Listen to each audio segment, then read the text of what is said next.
So I think we've spoken about the Humpty Dumpty thing before, but we're just going to go. I know you wanted to dive into the whole Humpty Dumpty story, so I'm just going to hand over to you. Tell us about Humpty Dumpty. Yeah, it seems ridiculous to revisit this, see, when we're adults, but it's a beautiful, well-constructed, very simple, it seems on the surface, but when you consider it, it's the most profound antinatalist rhyme. If you decode it, which I'm going to do now, I'm going to try to, or I'm going to give you my version of it. So we go through each line and it's packed with data. But antinatalist or abolitionist, I prefer the name abolitionist because it's freedom from slavery, slavery to the flesh. So, okay, cool, we go. So the first line, Humpty Dumpty sat on a wall. See, what's all that about? Okay, let's break it down. What is Humpty Dumpty in the story? What is he? An egg. Why is he presented? Why is Humpty Dumpty presented as an egg? Why? Because it represents wholeness, integrity. Say the world egg. If you search the world egg, the cosmic or world egg, you'll see it's a general symbol for wholeness. It's in Zen Buddhism as well, the circle. So it's to put you back. That is the original state of integrity. That's energy. That's pure energy. That's potential. That's before manifestation, before anything came into being. If you look in the beginning of the Bible, it says the world was void. It was in darkness, void. There was and then there was a spark. There was a big bang. In scientific terms, something happened to disturb the integrity of the situation. And then things appeared. Things came into, why? Because it was a disturbance of it. It was a dissonance in the field. So everything we witness here is a dissonance, is a frequency of dissonance, or else it couldn't manifest. If it was if the integrity was preserved, there wouldn't be anything here. So basically, the base reality that Elon Musk refers to, beyond all of this, where is the base reality? He says we must be in a simulation. He's kind of correct, because it is it's not the base reality. The base reality is no-thingness, nothingness, pure potential. That's the base reality that was disturbed by the Big Bang. So Humpty Dumpty sat on a wall, right? What's the wall? The wall is balance, equanimity, equilibrium, before the prelapsarian fall. You see, Humpty Dumpty sat on a wall.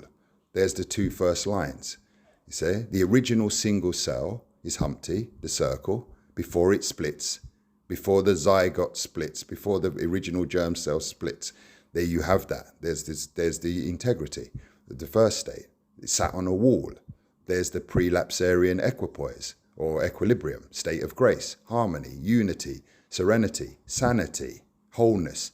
What does the word sanity mean? You can track it back etymologically to wholeness, hail, wholeness, oneness. So that's the first two lines. Humpty Dumpty, that's representing the whole of humanity, all of it, the entirety of all of the whole human race, sat on a wall, was not even manifest. Everything was unmanifest at first, without pain, without suffering, without anything. Oneness, no-thingness, that's the potential. So that was the state originally. Then the third line, Humpty Dumpty had a great fall. That's what I've said. That's the Big Bang. That's conception. That's mutation. That's cellular differentiation, disintegration, dissociation, gestation, earth, birth. Humpty Dumpty had a great fall. Fallen from the original state of equipoise. All the king's horses, which represents worldly power or technology. So all of the worldly power put together, and all the king's men, worldly intellect, science, religion, modern medicine, genetic engineering, all of that, bring it all to bear upon the problem, could not put Humpty together again. Cannot be restored to its original state. It's impossible. Once the thing is let out the box, it cannot be put back in again. The only way for it to be put back in is abolitionism, antinatalism. Prevention is better than cure. You don't even let the thing out the box in the first place, into being. That's what it's all about. There it is. There's the line. The catch line, the punch line is the last line. Couldn't put Humpty together again. It cannot be achieved, integrity, once it's been disturbed. There it is. That's why prevention is always better than cure. Look at all the therapy that we spoke about in another podcast required. to give you a semblance of peace.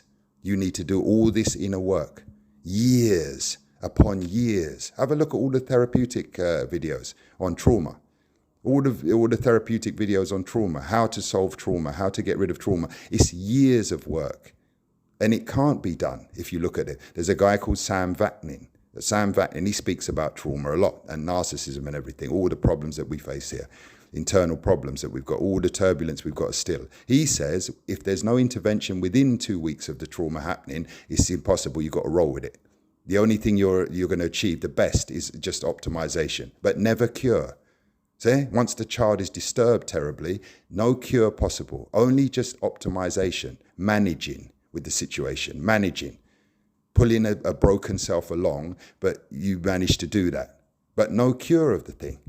See, prevention is better than cure. Descent from the world of wholeness into duality, into division. It's in the Bible, there's clues everywhere. The tree, division, what was the tree? The tree of duality. They ate from the tree of duality. What does that mean? They produced, they fell in love with the world, with the earthliness, with the material, with the carnality. They fell in love with each other and they produced a child. Cain and Abel was produced. What happened to Cain? Fighting immediately from the beginning, turbulence. Jealousy. You've unleashed all of these things via having the child. You've brought the problem into existence where there was none before. Humpty Dumpty was on the wall. Everything was lovely. It was balanced. See, this is it. It's all in the little so-called nursery rhyme. When you decode it, you'll see it's the most profound abolitionist nursery rhyme.